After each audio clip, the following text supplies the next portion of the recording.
You're listening to another episode of the Anna Vivo podcast. Thank you for your time.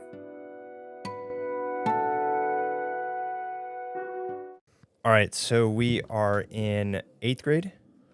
8th or 9th, yeah, Okay. somewhere around there. All right. I'm going to say 8th grade because my PE teacher, Bill Kelly, was pretty instrumental.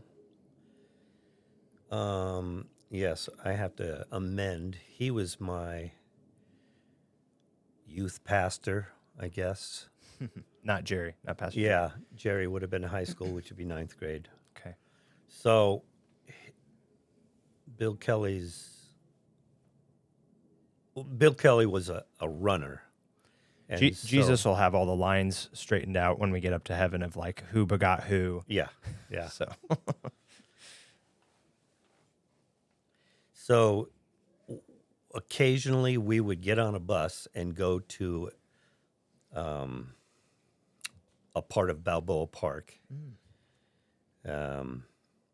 and run. And it was probably a 2-mile run, I would guess.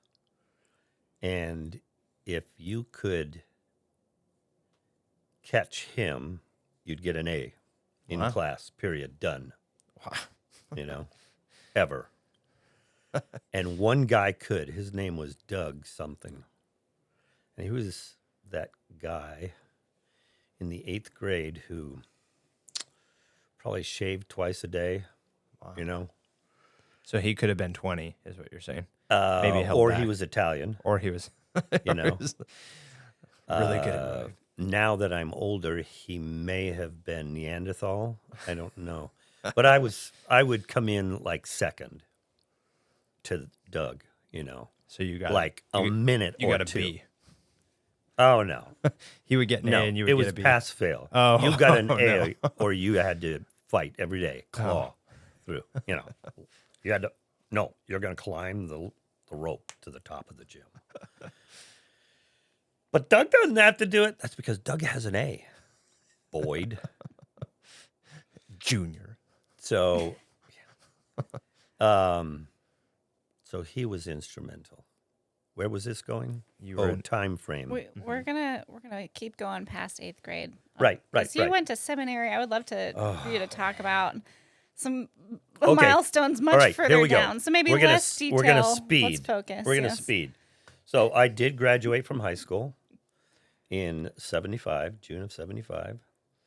And I would guess it was on the 18th because on the 19th, Mark Sniff and I jumped in his Mustang and drove to the Texas Panhandle to get jobs in the oil field.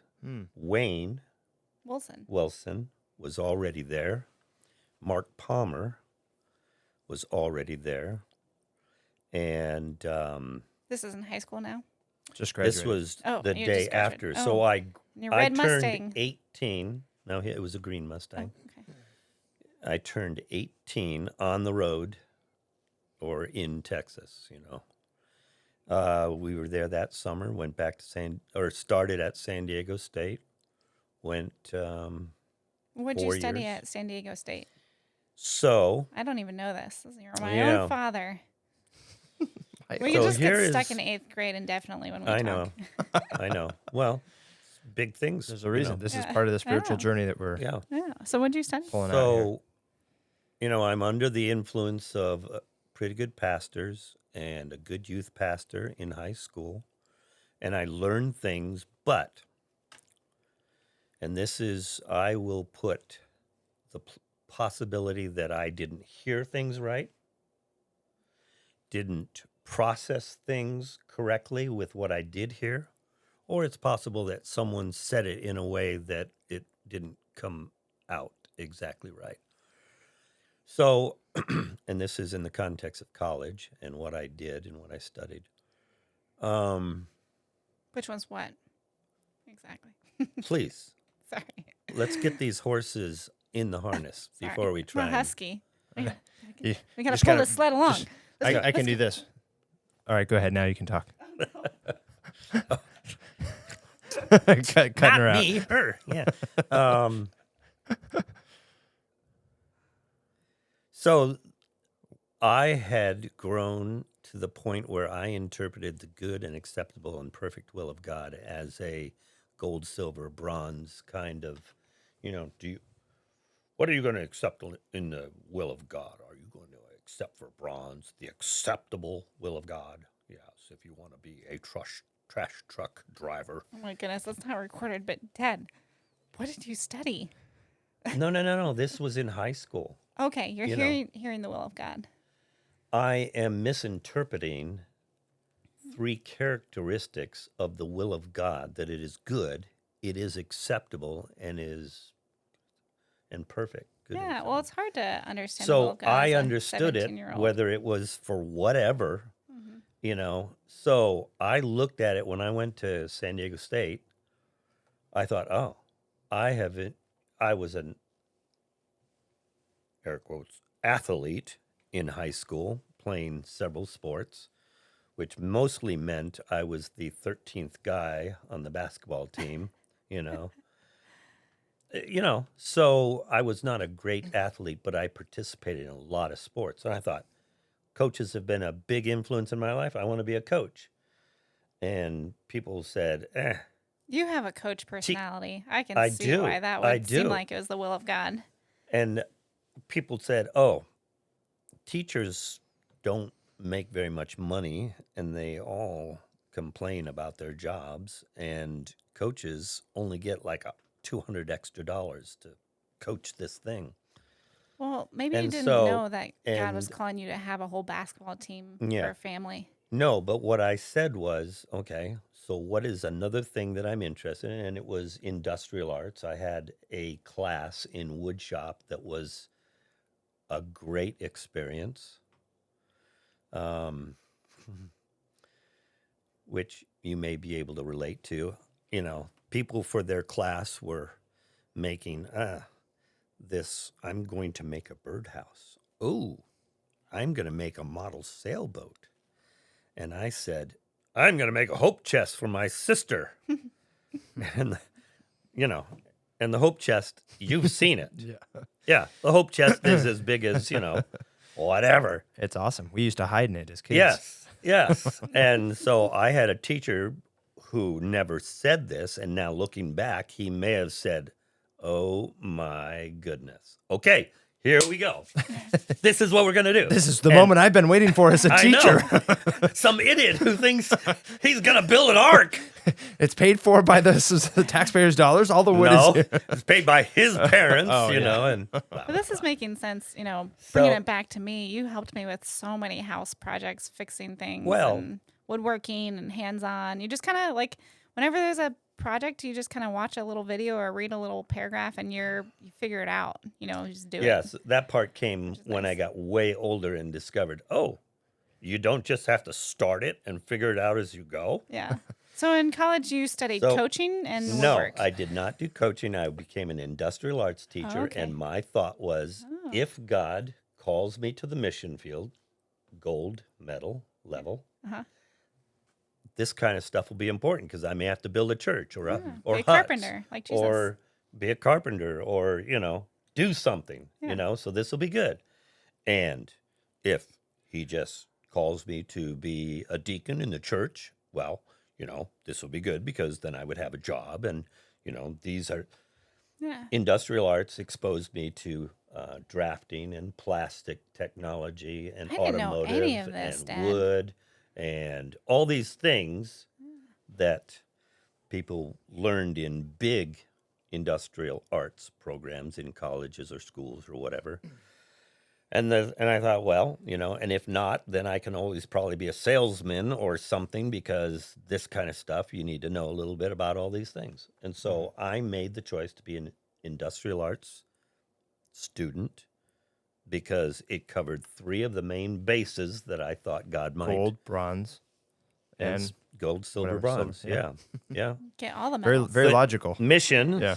I mean, gold medal. Right. Deacon. Well, it's not like you've gone to India or Africa, but you are You're on the mission field. So and this then everybody else is misinterpretation of scripture actually worked out because it was a logical and sound and safe choice. Mhm. So then what? So I taught 1 year as a provisional teacher. I didn't have a teaching degree, a certificate, but because it was in a Christian school and it was for 1 year while they were waiting for a real guy to get there, I taught, in North County, San Diego, at a Christian school that was connected to the Christian school I went to. Um, and then because two good friends who were impactful in my life. One was Wayne Wilson, and Wayne was a year ahead of me in school, and he went to San Diego State, and his parents moved during that time, so he lived at our house in San Diego, and so he was really like a brother. And did he go to Talbot too? Yes, so Ah. he went to Talbot a year ahead of me, and Okay. I thought, well, if God calls me to be a deacon, it'd be good to know something about the Bible. So I thought, okay, I have enough money to go for a year. So I'll go for a year, and I worked, and so I stretched it to a year and a half. And the other person, which I will mention just because I think in Hawaii they have radios and things, but Perry Alexander, he was at Talbot and would come down to San Diego and have like a discipleship breakfast on Saturday mornings or Sunday mornings. I don't remember that part exactly because if it's not the 2 weeks that it's raining in California, it could be any day. Could be any day. It could be any season. It could be any month. But Sorry. we've visited our Grace and our kids, and me and my brothers have visited and attended Perry's church in Yes. Hawaii multiple times now since then. Yes. I mean, just recently, I've never heard In that. a just while. recently, last March. But So Perry is a quirky guy in that he likes to do things really well, which, as a guy who builds most things out of straw, it's a little bit outside of my experience other than to watch Perry. So he just does things really well, and so anyhow, but I liked him. I liked them both. So I went to Talbot, Talbot Theological Seminary at Biola University, and went for a year and a half, and then thought, well, I guess I'm not going to go to the mission field, it appears. So I guess I have to get a job. Because you were like 24, 25 at that point. Well, let's see. 18, You took it, so 19, you 20, probably 22. graduated at like Yeah. 21. 23, Worked for 24. 20, Yeah. 24. That's Yep. a big. So I'm curious now. I don't know any of these details. I really have never heard you say this, but I know you met my mom. I know you went. The only We're details about I to have, get there. We're about to get only there. have details I have between. Let me just tell you is backpacking with Aunt Bev and then meeting my mom at like 28 or 29. So there's like. So when Bev graduated from San Diego State from the Industrial Arts Department, and she had a couple of steps before she got there. Also wanted to be She- a missionary. You guys were Uh, neck and neck. your That's visions. after, she graduated, and Mom bought us probably flights and maybe Eurail passes, and we went to Europe for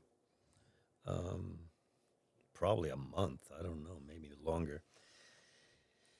So yes, that was that. That was before that, and That's when then you're, like, after that, I 26. think she went to Papua New Guinea. Yeah. Um, So that's like when you were like 26, I think, probably. it was before I went.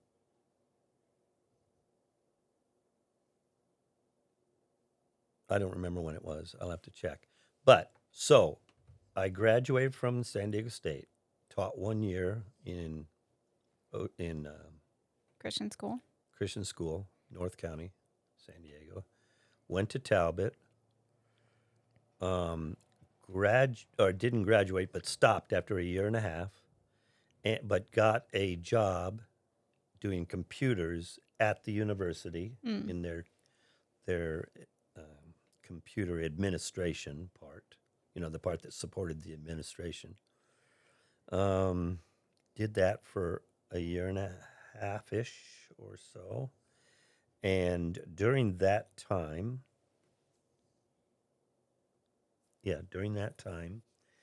um,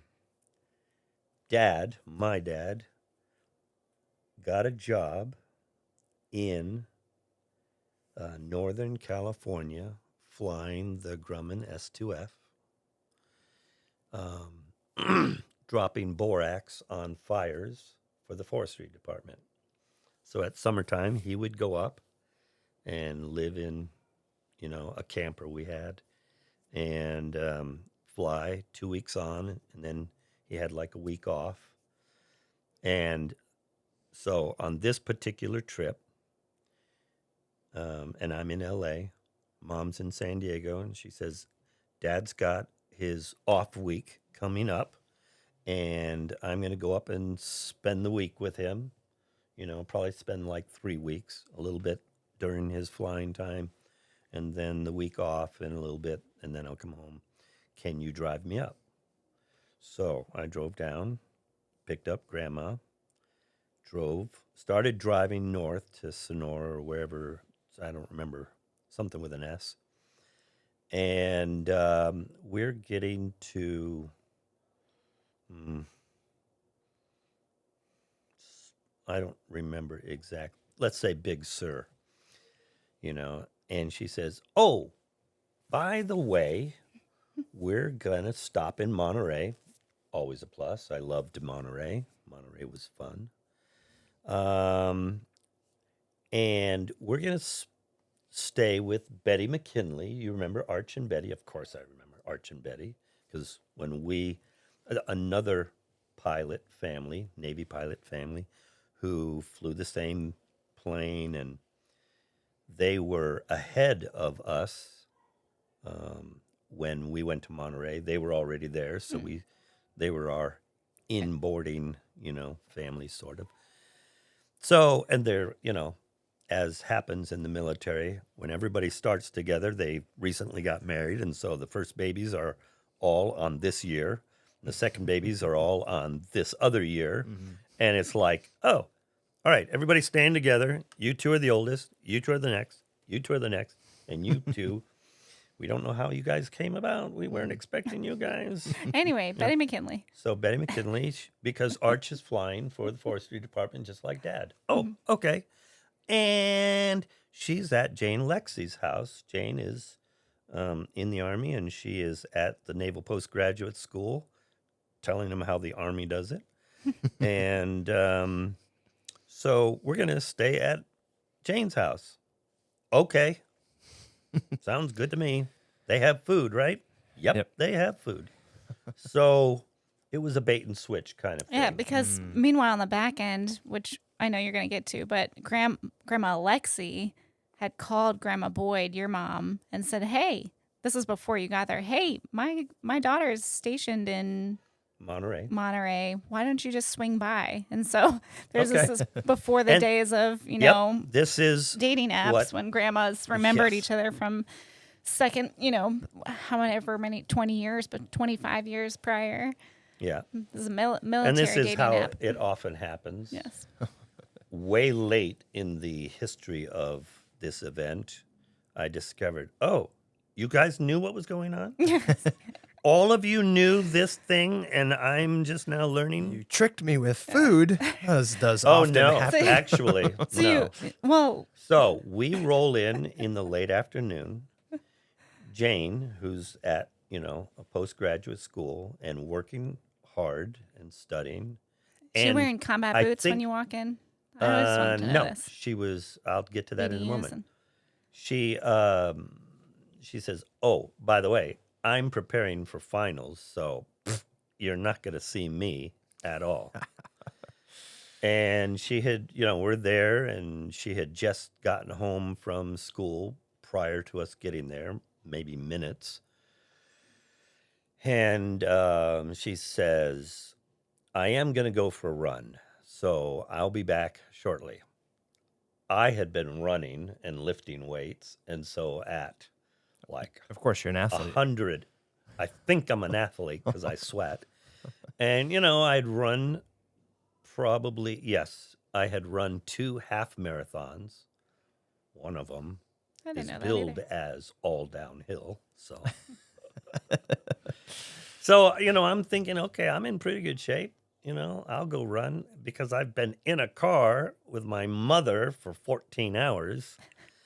And so we go running in Monterey, you know, um, and Jane was in good shape. And I'm thinking, oh, we got a hill coming. I'll pull away here. And she is like just edging ahead. And I'm thinking, all right. Oh, here we're coming to a downhill. I am going to lengthen my stride, do these things. So the short of it is mom pushed me, kept pace and pushed me, set the pace, you know, whatever. I was impressed. She was in good shape. You know, it was like 3 years later or sometime I discovered, oh, yeah, they send really smart people to inter service schools. She was in the Navy representing the Signal Corps with one other guy. And mostly they send, you know, the snake eater, you know, Green Beret, Special Forces, you know. Well, in your case, it's because you're so stinking smart, but, you know. So she would run with guys that were like in the movies, The chew you on know. glass kind of Yeah, guys. chew on glass kind of guys. And, oh, we're only doing And while 12 she's in miles? while she's Well, in we do have to go to class postgrad at school. 9 o'clock. So yes, we better only do 12. She is a machine. She was getting 2 masters and running with these chewing glass guys That's, and in the army yeah. and just So I didn't know all that at the time. I was only just, oh, she's pretty impressive, you this know. girl can run. And then the next day we went to the Monterey Aquarium and we picked blackberries or something, you know, that grow wild there, and we had fun. And apparently, sometime when I drove mom the rest of the way the next day, or whenever, I might have said something along the lines, yeah, I think Jane's the kind of girl I could marry. Probably thinking, you know, she's in good shape. She's got a career. She knows where she's going, and that's good. She doesn't look like she just wants to go to this thing to get married. You know, I really don't remember the comment but I'm, you know, guessing the background. You said But this to your mom, right? apparently, because mom, who has the memory of like an elephant, she said, this is what I said. And so It must be so. who am I to question? Well, Anyhow, and I have to say that you are a straighten up and fly right kind of guy, but you're also kind of a hippie in that, you know, in your late 20s, you're backpacking with your sister through Europe and like, you know, just like a super loving guy that's just kind of, I clearly don't know what you did for a couple years, but wanted to be on the mission I just field, told kind you of an everything adventure. So I think it's super interesting that you saw this like very driven woman and were like, huh, how interesting. well, Um, I would hearken back to the story about Grandma and the window in North Collins. When Grandma saw this thing needed to be done, she didn't say, well, maybe somebody could do it. I don't know if I can do it. She just did it, or found people to help her do it, or found people to do it and she would manage it. Whatever it was, I had the impression that if she wanted to do it, she could do it. yeah. And That's great. maybe that was a picture that I adopted. I don't know how that works. But that is, you know, so mom said, hey, why don't you guys go to Europe? Celebrate graduating from San Diego State alive. And we said, okay. Seems okay to me. Well, you and You Aunt know? Bev are just like the roll with the punches kind of got people like, yeah, I'll make friends as I go and we'll Yeah, probably talk yeah. about Jesus and we'll eat some cheese and well, it'll be fine. Yep. And that is pretty much how I have rolled in life. I am a precept kind of person. So I learned something, and Keep going then with it. I Yeah. don't always know how it applies. And so here is this lady that I enjoyed a couple of days with. And so the next thing was, is it Labor Day that's in August at the So end of it's the September. Yeah. Yeah. Okay. So I said to Mom, Jane, do you want to come down to San Diego for Labor Day weekend? And she said, okay. So I drove from Los Angeles up to Monterey, which takes about like 8 or 9 hours, and got into Mom's Porsche, and we drove to San Diego and got there on Saturday morning as the sun was coming up, and spent Saturday, Sunday, and left Monday, at some point, and drove her back up to Monterey, Yep. and got in my car and drove to work to get When there on Monday morning or Tuesday morning. so, and you guys, you only dated you kept doing that. You kept hanging out for a couple, like weekends for a On the couple weekends, months. yeah. And then you didn't So it that went was pretty fast. September. Yeah. Somewhere approaching, and I would either drive up or fly up. I flew up once or twice when I had money. And so I would drive up and get there Friday night, spend Saturday, and leave Sunday afternoon and drive home and get home in time, Sunday night. So I would go on the weekends. And apparently I had enough fun and things were going well enough that I thought around Thanksgiving, or Thanksgiving was approaching, and I thought, well, according to things I've seen in the movies, if this relationship is going the direction I think it will, at some point she's going to say, would you like to meet my parents and my family? And when it didn't happen at Thanksgiving, I thought, oh, maybe Maybe she doesn't like me. maybe I've misinterpreted a signal here. Maybe burning all this food is really her way of trying to You didn't make the cut with Thanksgiving. get me out of here or something, And I don't remember Thanksgiving, but then probably, oh, wait a minute. Thanksgiving is in November. Yeah. So maybe right around that time, she said, would you like to come back to Pennsylvania for Christmas? Would you like to make a cross-country trip to meet my entire giant family? We didn't get For into Christmas details like for the that. first Well, time. That might be a little bit of a flag, though. You had asked about Rhode Island. Yeah, they lived about quarter mile away from us in Rhode Island. Yeah, you guys, your families knew each other prior to all of this anyway. Yes, Yeah. yes. But my And mom's really, family's, when we were huge. going in Monterey to the very first one, and Mom said, "You'll remember Jane Alexi."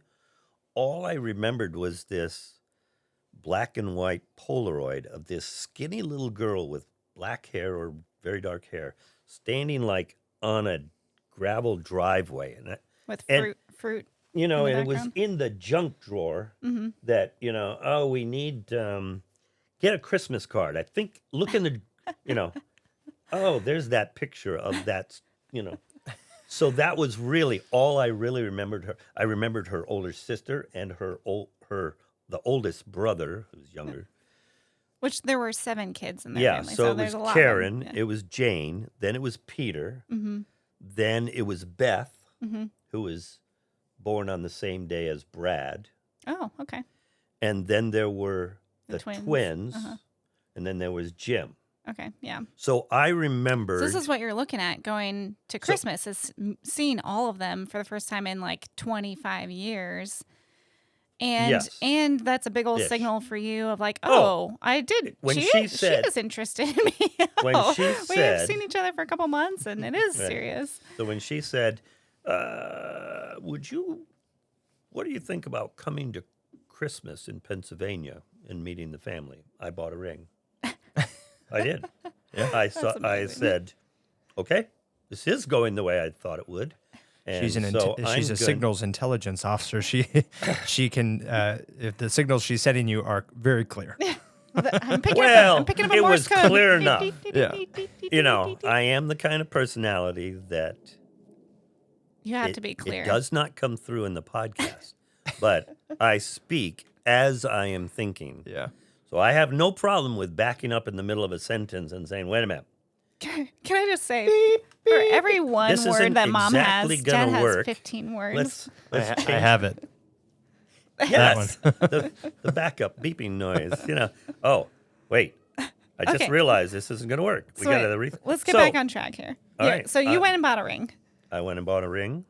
and then you're going to make this cross-country trip for Christmas to meet Right. I flew. your future bride. You've decided Uh-huh. it's happening. So I bought a little gift, a little stuffed reindeer, you know, the kind that squeak and make noise and the noise. And I put the ring in that, you know, and I'm waiting for this gift to be picked under the tree. 7 and, children, so you there's know, like a gazillion. And it gets to the end and they say, well, that's all the gifts. And I'm thinking, wait, there's a gift that hasn't been unwrapped. And so And this is your first time seeing Grandma and Grandpa Alexi in a really long time, yeah. right? So Yeah. yeah, it's kind of trial by Yeah. fire. Good thing you're likable. So Anyway, so there's one more so gift on left. Christmas Eve, I asked Jane if she would marry me, and she said,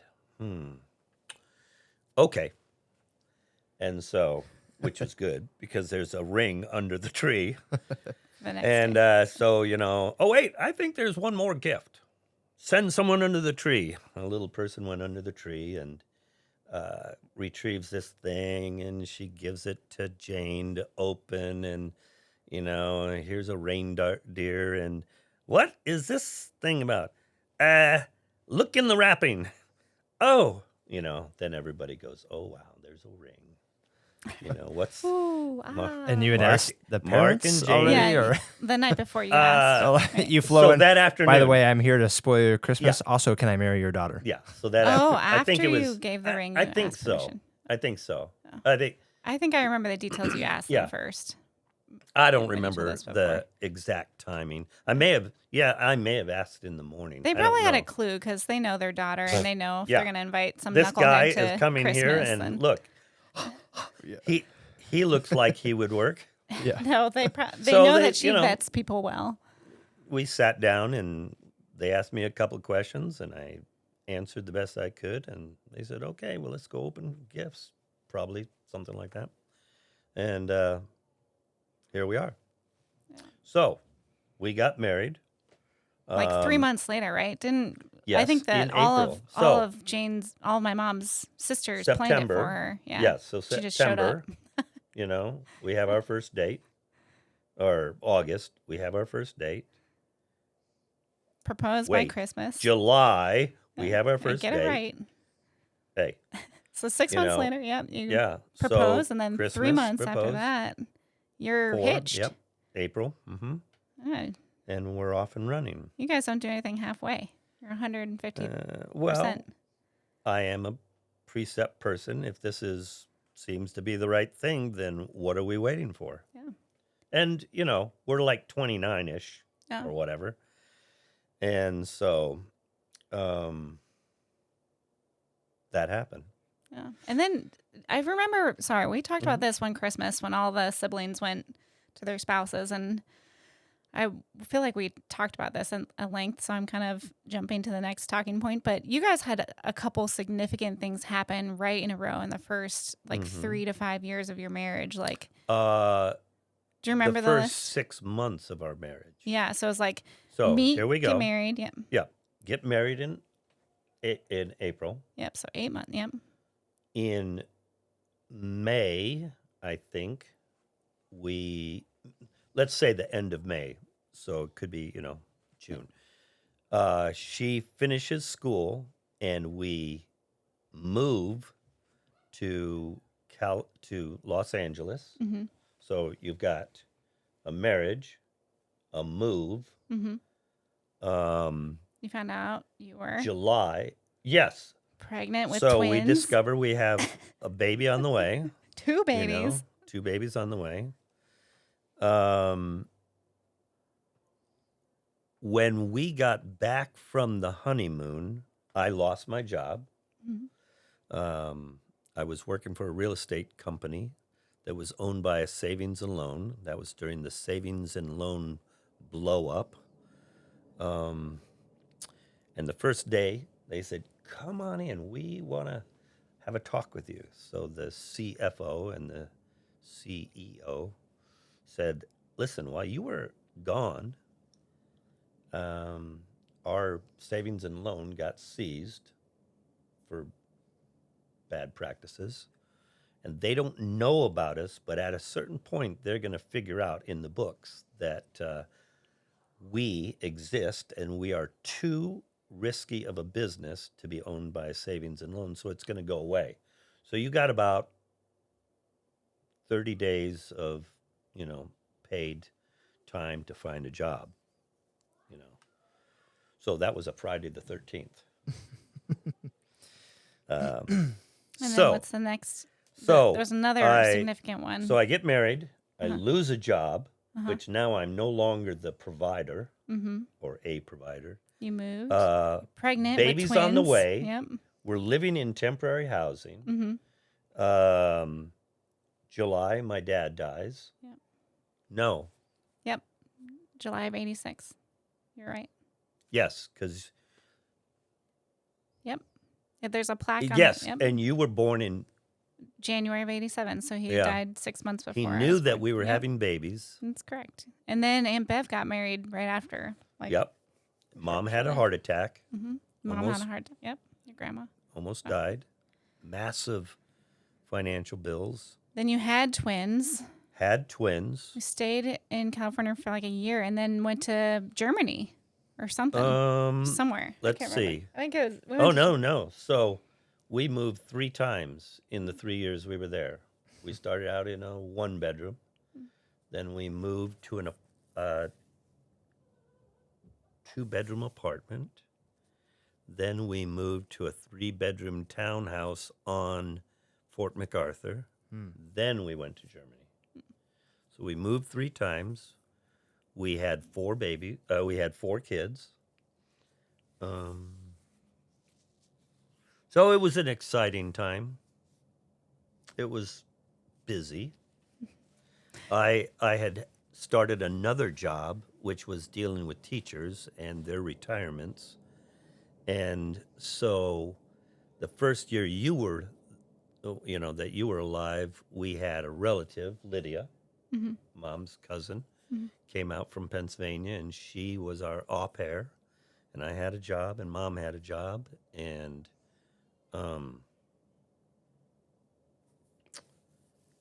then at about a year-ish, she said, it's time for me to go back home. And I was about to, summer was about to come, so all the teachers were going to be off. Mm-hmm. So my job was going to be on hold until the next year. And I said, "Oh, no sweat.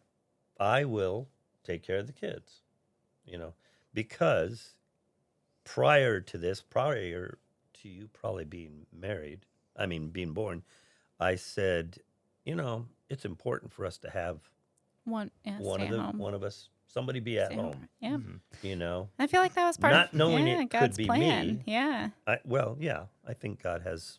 Well, those he things. he called you to be a encourager, a coach, a preacher, missionary, and you did raise a little army of Christian soldiers.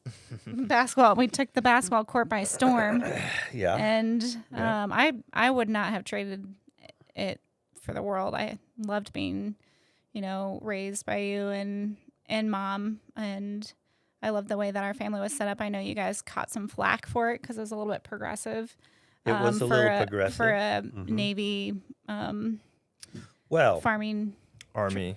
Yeah. So- Army, Navy. Farm. Yeah. There's a lot of expectation there. And I just Yeah. love that just like Graham JoJo was a trendy lady, you know, you guys were also trendy and held your own. Oh, they're and- from hippies from California. What do you? I'm just kidding. Well, no, I think you just did what you felt like the Lord was calling you to do and the circumstances that He led you to as well. And I think you did a really good job of it. And I'm really appreciative of it. I feel like I'm the amazing person I am today because of it. And I feel like, did you have questions you wanted to ask too? Sorry. No, we can. Who are you? We can get to those later. Yeah. Oh. But I mean, I just loved it. You know, I know we grew up in Virginia and mom is just like such a unique individual with her drive and her brains and her skills. And so she just fast tracked to, you know, the elite Army Joint Chief of Staff satellite communication stuff. She's blasted off into outer space essentially. And you were raising this army of children, you know, taking us to the commissary. We all, you know, carried 5 bags of groceries at a time in and out of the car and played in the trees, kind of, you know, did martial arts for 10 years. I loved that we had a model. I remember seeing you like break toes and sweat, and also like I brag about you all the time while you're not here.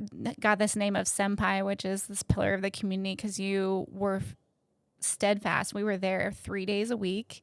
You fed into other family members that were there. It was a family dojo. So there were lots of other families that counted on us to be there and counted on you to be a leader and a very kind person, because we were teaching all these children in the community like about honor and respect and hard work, and also doing 1 million push-ups and, you know, just pushing yourself to the limit, to the point where you also then were invited to go to Okinawa to train with the masters and got your black belt with my older sister, which is amazing and certainly not easy. And I think maybe that level, I think sometimes it confuses people when they meet the 3 girls and Rich too, of like, you know, we just did so much rough and tumble stuff and had this very high sense of honor growing up. And so, you know, it's a little bit confusing for people sometimes, but I'd love to hear about, you know, some of your insight from, you know, parenting and maybe like the Okinawa trip. I thought that was really cool. And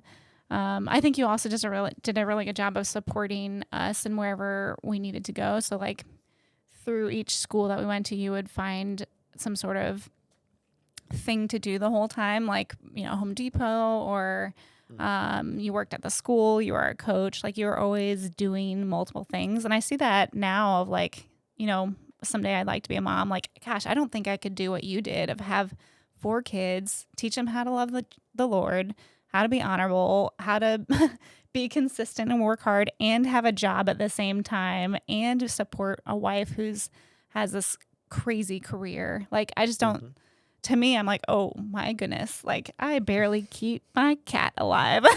So it's a big shadow, you know, big shoes to fill as far as like providing and teaching. And so, yeah, I would love to. And you just didn't really complain. You have so many stories of like all 4 kids like wandering off, you know, in the mall or something, and you juggling all these kids, and you just kind of did it. We had you either tied to us. Yeah, bungee cord style. Yeah. You know, or on my back. Yeah. But then also emotionally, you had three girls and you weathered the storm there somehow. I don't think we want to talk about that on the podcast.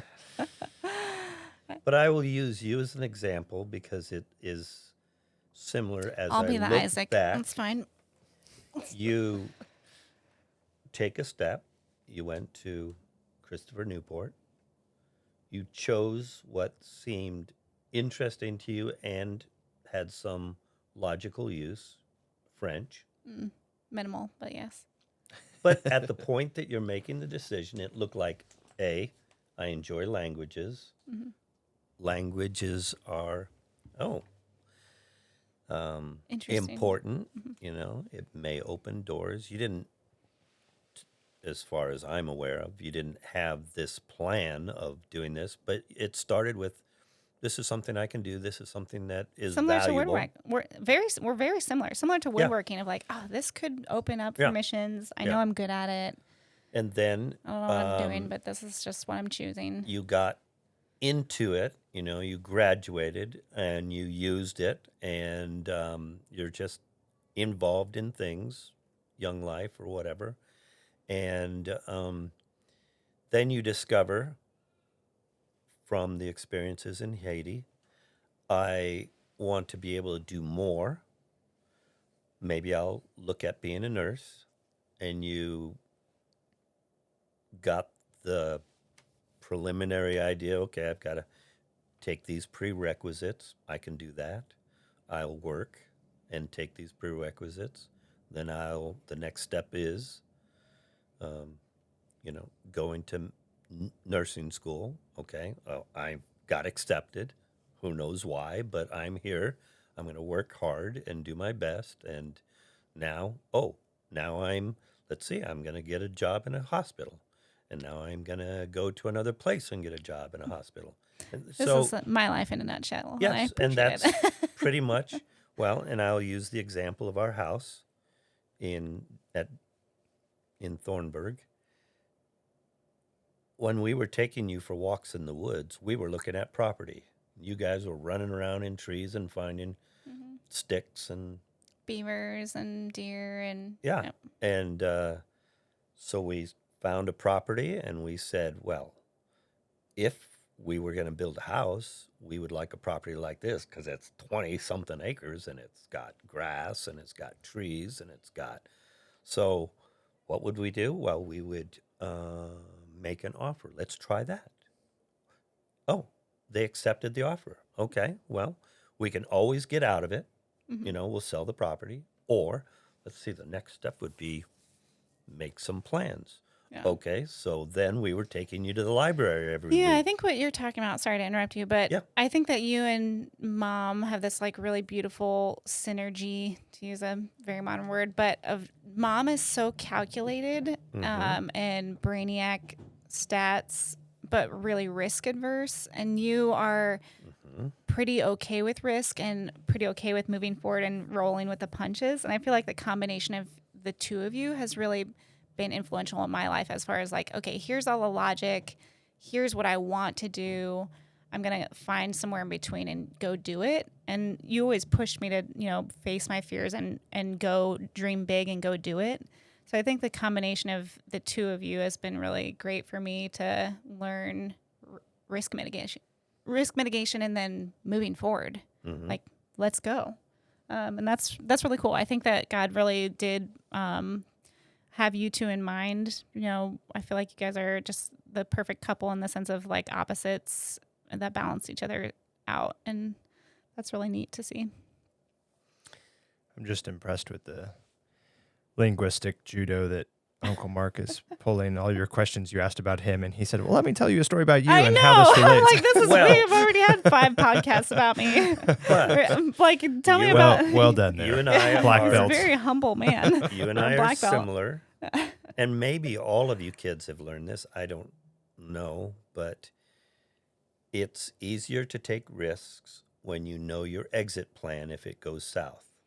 And when we were building the house, it was we've only spent $3,000 to have plans drawn. We can stop and undo this. And later on in our finances, it became like that, Yeah. Well, I'll learn this You learn thing. how to invest, yeah. Yeah, and we knew what our exits were. And so we could take this risk. It was kind of a safe risk because we knew here are the ways we can get out of this deal. But we'll go forward. We'll take one step like you did with nursing, like I did with other things, Yeah. And that's how I've learned. That's probably in keeping with my mom is, in general, more risk adverse because she likes to think it through. Yeah. Because And she's know- so smart. And it's just how she's wired. She is more like a engineer mentality that, all right, I'm going to think this through before I speak. I'm going to think this through before I... And I go forward, back up, turn right, go forward. Oh, let's take a left now. And Speaking of taking a left, we are at the 2-hour mark. I don't know if that matters or not, but I really do actually want you to tell the story of Okinawa. And then Okay. I don't know if we want to stop there or not, because we, kind of had this nice little flash forward to now. We missed some really cool stories along the way, but I really wanted you to actually, this is your bragging moment. I know you don't like to brag about how like hard you work and how cool this experience was, but I think it's really cool. So I'm giving you a free pass to tell the story. And then maybe we can, if we wanted to do another podcast later about your, later years, we could, but I feel like our poor listeners at this point, they might have to take several potty breaks and, pause and come back. Can't they pause the They pod? can. It's a magic world now. But yeah, okay, this is your free Okinawa, pass. the title of senpai could translate to trusted helper, I guess. And so when we were, I don't know I don't know what went on behind the scenes. I don't know if we were invited or if we had, I think Danny and Gabe and A handful of people, or yeah, 3 or 4 people who were ready to test for their black belt after 10 years yeah, of training. pretty much. Yeah, 10 years of brutal and years. It was yes, our tests were generally 4 to 6 hours. I think it's more like 6 to 8. Yep. Could be. I am getting old, and that was a very long time Yeah. ago. Let me But they would Yeah. start with an hour of warm up, and then an hour of calisthenics. So hour of warm up meaning like 200 push-ups at least, 200 Sure. sit-ups at Doing least, all the things that we would normally do. just to warm up. And it was a test of spirit, Mm-hmm. primarily. And we tend to value the things we sweat to do more than the things that are given to us without much cost or sacrifice. Yeah. So let me just do the logistics, and then we'll. You do it. I'm just gonna fill in what a normal test would be. So like you would have a test like quarterly, like once every 4 months or so, because you get all these stripes before you go up a belt. So really, this is a very traditional Japanese dojo that we're going to with a very wonderful traditional sensei, where we would honor the masters before us and really do the lineage and hierarchy, talk about honor, respect, all these things. So our quarterly test, just to get a stripe, would be 8 hours of testing. Mm-hmm. You show up with your entire family. You do an hour of warm up, which is intense push-ups, sit-ups, Some kicks, running punches. later on. Yep, you do a mile run. You come back and you do your katas, which is your formation, so it's test time. And then you go, oh, by the way, in between all of these, you're also doing more push-ups and sit-ups. There's never a point where you're not doing push-ups and sit-ups the entire time, just to wear you out. And then what's next? Probably more push-ups and sit-ups, and then you spar, or we probably did katas with weapons next. And then Later on, and then spar. Oh, we probably did some actually throws, because there were katas with throws. We were talking about the practice falls. More push-ups, sit-ups. Then we would spar, and you sometimes spar multiple rounds, multiple people. Also, like, masters come from New York, like, people that are terrifying. And then do more push-ups and sit-ups, and then you do this shikadachi stance, which is like horse stance. If you do yoga, it's like a thigh and butt burner. And they make you do it for 5 minutes in a row, and like, maybe hold weights, maybe have a kid on your back, and even grown men would cry. The point of this whole thing is to cry, basically. And then after that, we would break boards. And then we would sit around and drink Sprite and sake and have a potluck. So that's our normal. And this is in Virginia without AC, which is like a sauna. I don't know. It's very, very humid and very swampy. And there's one water station for like 30 people and a crowd of family members who are watching. So my mom was just cringing the whole time, just probably about to pass out, just watching. Mm-hmm. And so now flash forward, that's just the context of our normal. So now this is after 10 years. He's now being invited to go to the Masters in Okinawa. And now, so what does this look like? So, For a black belt test, which is the elite, you know, they are going to test you. right. Yeah. Without, This is your time to shine. Go in all the details. Don't pull your punches. it was really a drawn out thing, but not drawn out on one day, because the people there, they had to work, you know. So there would be a class, and it would be in the afternoonish, and it would go into the evening, and you would do katas, and There's formations. people, Yeah. yes, they're choreographed fighting Yeah. sequences, and you have several which would mimic fighting two opponents, fighting a person with a weapon, fighting two people with a weapon, fighting a crowd. And they just have different scenarios that are choreographed to help you build muscle memory that, you know, would be used in a fight. And so it was a lot of ongoing testing. You would do these things. They would say something, sensei would say, they're telling us to do this. And we would do this kata, this choreographed routine of defense and strike. And we would do it for a couple of hours.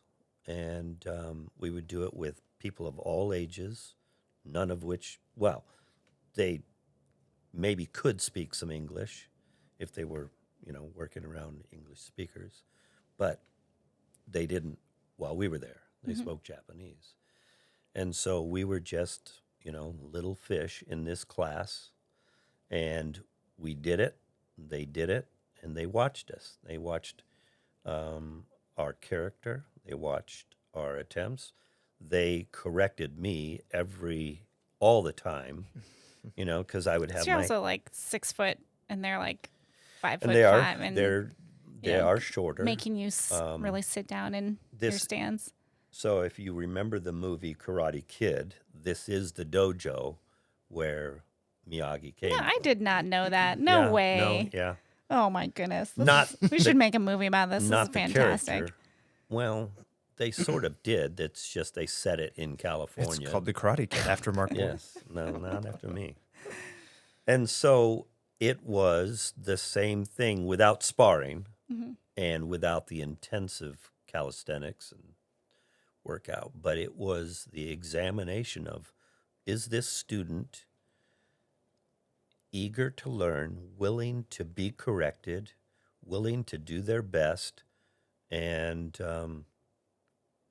so it was more along a line of a multi-class examination, you know, where they just worked you and watched you and how do you relate to people. And then we would do stuff. I remember one time, I guess it was probably at the end, that we had a meal and we talked and laughed. And Yeah, they tell a story. I don't know if this was a joke or not, because I was, you know, in high school when they told us, but they said that you caught a fly with your chopsticks, which That's is a from a sign of movie. good luck. Yeah, Yeah, I don't know no. if you actually did it or not, or if it was just like a joke. I they did brought not, back. no, Okay. but I ate little fish with my chopsticks. What's that joke? So- You lived in Japan. What is? It's for good luck, right?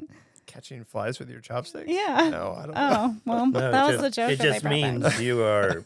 You're really talented. Yeah, you were the have chosen fast one. reactions, Yeah. and you know, you got lucky.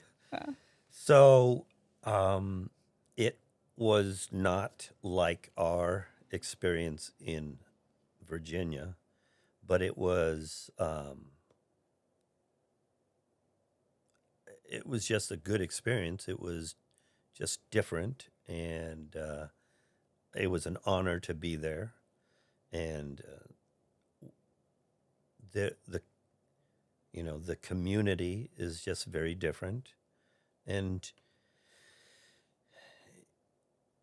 I do remember we did go to someone's house that had a house that was more like a Western style house. It was a single family dwelling, and it had a little small yard. And, so it was just a good time to meet people in a different culture and be aware of how they live and the context of their living. We have military bases on Okinawa, as a result of World War II and as a preparation for trouble in the future after World War II. And we have seen this in Germany. We've seen this in other places. While the community may benefit from the money we bring by having our base there, it's not always 100% appreciated, because I remember when this was my great-grandfather's Field. farm and field, and things like that. And so no matter where we are in America, in the world, America is sometimes appreciated and sometimes not, and to see it from their point of view, it was good. I'm glad that we were able to take you guys to Europe. You just get a different perspective of seeing people who live differently, and I think it broadens your experience. When we were in Germany, the family that was across the hallway from us, and one floor up, the mother of the family, the wife, was afraid to drive in Germany because she drove in the South where the roads were different, and she could understand people, and she was very uncomfortable being in Germany.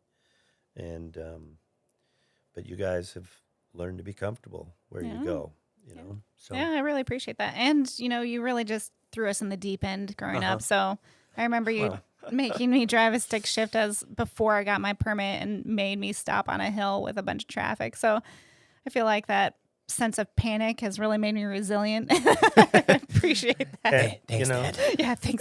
there is some. This is the way I was taught, so this is the way I taught. It might not have been the best thing when the dating situation started. I was taught to do these things. Hey, I'm working on Grandma to get me a husband. That's Okay. based off of your model. So Tell- don't worry. God has a plan. Tell Grandma that I have disavowed the 4-hour interview of the prospective person who is interested in you. Okay. I'm not sure what you're talking about, but we're going to just bleep that part out. I was talking about No, wait. Okay. Gabriel's first date. Okay. Well, instead of talking about dating, because I am very uncomfortable with this topic, I Moving tripped on. over How do my we? own tripwire. I'm sorry. So, Mr. Podcast Man, how would we segue into one of your questions? Oh, I think that's just I a think- great, perfect segue right there. Okay. So I guess I will wrap this up here. Okay. For the sake of our bladders and the sake of our audience, I would like to bring it back to Christ in a couple of questions for you, my Uncle Mark. In prefacing the questions, in that I've had the sort of fringe benefit of living alongside you for many years. And I can remember some of my earliest memories was going to Home Depot on Saturdays when they would have the Build With Your Dad things, and my dad's deployed, and you're the guy working at Home Depot bringing those projects out. They would have these little kit projects out for us to make birdhouses or whatever. One example. The other example of coming to the dojo and not allowing to step on the mat because I'm not worthy, but seeing these monster women cousins of mine Hans and Franz. beating each other to death, and I'm like, they're sisters, right? The twins, they're sisters, and and getting to experience that, and then getting to, moving on in life, getting to swing off the massive rope swing you had in your house in Virginia, and you lived on this kettle essentially built into the side of the hill, and thinking, I'm the oldest of 5 boys, and we're not, we would never do this. Dropping And to short sticks and rattle. yeah, here you guys snakes are at the like bottom. swinging off these ropes. I hope I missed and that pokey one. yeah, somehow we all survived as kids right. and trusting the Lord. And then coming alongside you in your vending machine business and thinking how cool it was as you're emptying thousands of quarters out of a bag and eating chips on your way to restock chips, and like what a cool business, and just all these different things. But all of these little moments in my life on this this fringe experience, getting to see a man of God who is faithful to God in not just the great things, which is what we read about in the stories, but this man of God who's faithful in the little things, the faithful in the mundane. And that's what sticks out to me a lot, is me now as a father, me now as a husband. How do I not try to pursue these great peaks of faithfulness? How do I stay faithful and exhibit this to my kids and to my wife and to those around me in the valleys, in these times that are not as exciting and glamorous? And so for me, I want to hear, as we wrap this up, one question started off, how would God describe you right now? If God was here and he's on this podcast, what 1 or 2 words or phrase would he use to describe you? And then 2, for myself and the listeners, how would you encourage us from your example? And you're passing on this torch to this legacy. You've got grandkids yourself now that are listening to this, that are looking at you every holiday season, that are saying, Dad, Grandpa, what do I need to know to make this journey, to stay faithful? That's what I want to know. Great question. Nice question. So there's 2 parts there that I see. One, the first part, I'll hearken back to Abraham. We have the benefit of looking at the whole of Abraham's life and know God called you to leave Ur, and you obeyed, going to a land you will not know until you get there, and I'll tell you. And we do that in life. We don't know something was significant until after the fact. And we are in faith making the best choices, the wisest choices we possibly can at the moment. You think there's going to be a drawdown at work, and we own this house. What if we buy this little 2-bedroom with a little bit of cash that we have? And so if you get cut from the team and we lose this house we're living in, we could always fall back to this. And you don't, it just seems wise. There's some problems in the decision because there's unknown. Sure. But let's give it a try and see what, if this is how we're being led. And sometimes, quote, being led is just looking at the choices with the limited knowledge we have, maybe getting help from someone who's got some experience in there. But a lot of times, even if someone has experience, their answer is, I can't quite see that far into the future, but, I think you're looking at it from the right way to try and make this decision, So a lot of times what seems like, oh boy, we did the best we could at the moment, when we look back, we find out, oh, there was some, faith there. We were just doing our best, and God has blessed it. Yeah. And by the way, now we're going due west instead of, west by northwest. Mm-hmm. Um, and the second half of what you said, What would God say? How would God oh, describe you? And oh so you yes, just did them backwards. That was your yes, advice for yes. people to So a walk in lot faith. of what I have learned about God has come from watching my kids. And I envision God as a parent looking at their kids and saying, I know what's going on in their mind. That she broke something and she's about to get blamed for it, and she doesn't know. She's just happy to be part of the team. And I see what's going on. So there is no question we can ask God that God won't listen to. Mm. And God won't say, that's the stupidest thing. Didn't you see in James that this is what we're supposed to do? Mm-hmm. God will say, oh, yeah, that's a good question. Well, let me bring some people into your life to help you learn about this or whatever. If we are seeking God, we can ask any question. How is this part of your will? Mm. How can you do this? How does this work? How do these people think this way about Scripture and those people think that way about Scripture, and we have it right on this way? And we find out a lot of things in Scripture, and, part of the problem is our study of Scripture is divorced from church history. Mm. And so I'm going to get in real trouble here, but I'm looking at some of the decisions the church, which later became known as the Catholic Church, they had meetings and said, what about this guy who thinks this about Jesus? Oh, well, we think it should be this, and we're going to come up with this creed. We're going to call it,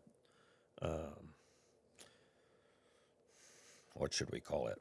We'll call it the Coopville Creed because we met in Coopville. No, we can't call it that. And so, Talbot is showing Dad. yeah. So some of the stuff, other people had other questions. Well, how do we explain God in three persons? Well, and so doctrinal choices were decided, and you guys now are the bad guys, and we guys are the good guys. And we still have the questions now, still today, if we don't just blindly take the Trinity as an example. We have Christian leaders who are saying, well, could it be this way? Oh, that was considered a heresy back in 400 AD. So I'm just saying that we're all, as a world, muddling through and trying to say, Who is God? yeah, how do we describe an infinite being with my poor little greatly finite brain? This part, well, I see my kids do this.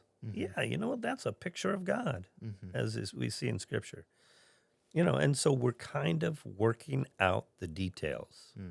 Now, we have a framework, but that framework has been in transition, And I would be hesitant to say that we've got it. Well, let me see. Are we recording now? I would be hesitant to say that we've got it all figured out, because that, in my mind, means, oh, now I've got it all figured out. God is small enough now that I can understand God, and now I'm happy with where I stand on this. Well, my God is bigger than I can understand. Mm-hmm. My God does things that just when I think it's all done by gravity, there's airplanes flying. How does this work? It's all still in God's design. Yeah. Yeah. God is bigger than we are. Yeah. You know, So modeling so modeling that to your kids and to your children and to the people around you is sounds like a lot of grace then because of it that. it belief. is. A lot of There's love, a lot of faith. grace, and You faith hold your and hands, mercy. open, Mm-hmm. palm up. Yeah. I'm gonna let these things rest in my hand, and by faith, I can hang on to this. And when we turn left, I'll see how that changes. God heals people of near-death experiences Mm-hmm. and doesn't heal some others. And I don't understand it. And I'm not going to put God in a box to say this is how it works. Right. If you say the chant, throw the salt over your spit and turn around, this is how it works. Yeah. I think that's how some people fall into trouble. Mm-hmm. We academicize our knowledge of God, and that's separate from our experience with Systemize God. it. Oh, that's a nice word. Yeah, Systemize our theology. Yeah. Well, we learn and grade our theology, Mm-hmm. and sometimes our theology doesn't fit into real life. Mm-hmm. Wait, real life doesn't fit into our theology, Mm. and then it can create a crisis of faith because I used salt, I spit, I threw it, I turned, I said the chant, I said the verse, including the reference, Both times, front both and times, back. front From and back. memory. And it didn't work. So now And what? it didn't solve my Yeah. problem, Yeah. And so I have. How much time do we have? It's all dependent on our bladders. Oh, my bladder is great. So recently, so I'm 65. So recent is either breakfast time or for as far back as 1974. Recently, someone called me and said, hey, you need to take charge of this thing, and it should go left, not right. And it appears to be going right. And we think you should make this thing happen. And I said, wait.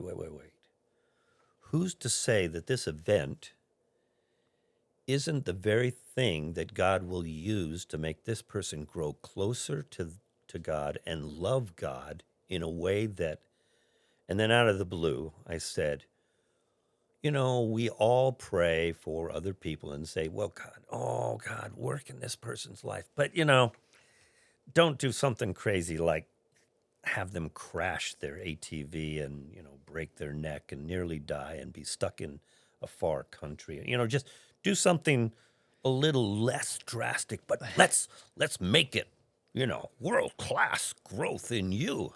Not that I was praying this for anyone I know, but we do that as parents for sure. Oh, yeah. Lord, just don't let them go to jail or dive into the lake. Johnny Erickson, Tata. Yeah. Dive in, and break her neck. And where would this happen this happened before I was, out of college.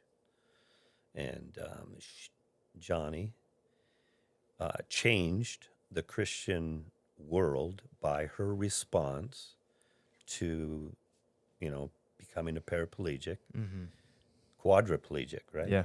And, blessed many people. And so I'm saying this to the person who's saying, take charge of this, make this. And I said, we either trust God, that God loves us or this person or that person 100% and more than I can understand, truly. Mm-hmm. and has a better plan for bringing that person into a deeper relationship with God than I can imagine or orchestrate. So I either trust God 100% because 99 is failure, Right. and that this is maybe the way God speaks to me sometimes, by speaking through me. And it changed how I pray, changed how I dealt with people. And so from there I said, you know what? I'm going to let God do what God's going to do in this person's life, even if I can't understand it and can't understand why it's taking so long, you know? Yeah. So I think God would say, yeah, this guy, it's taken a little longer than I expected, but I knew it was going to take longer than I expected, so it's okay. I hope he would smile when he said that. Yeah. Good. Well, that's good. I appreciate the time we've had this morning. And I think this has been perfect and perfectly orchestrated just in time for your son's birthday week coming up, and which is exciting. So this was this was done on purpose, maybe. I don't know. It's not that anyone else needs to listen, but this will be good for, and we appreciate, of course, our listeners who are tuning in for this now 2-part episode is what this is. I leave in a week. Has become. So, Yeah. Thank you for your time this morning. It has been a pleasure. Thank you for having us. Of course. And as my kids would say, Thanks for listening.